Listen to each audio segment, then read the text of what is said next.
বছরের শুরুটা ওপরওয়ালার হাত দিয়েই শুরু করলাম। প্রথমে চলে গেছিলাম লেক টাউনের শ্রী শ্রী মনসা মন্দির। এই যে এটা এন্ট্রান্সের ওপরে কী সুন্দর একটা মা লেখা ছিল, আমার খুব পছন্দ হয়েছিল, জয় মা। এই আমরা মায়ের কাছে গেছিলাম। আমরা অ্যাকচুয়ালি যাচ্ছিলাম হনুমান মন্দিরে।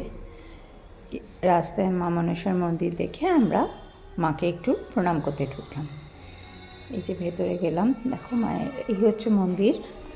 এরপরে মায়ের মূর্তিটা অসম্ভব সুন্দর, আমার খুব ভালো লেগেছে।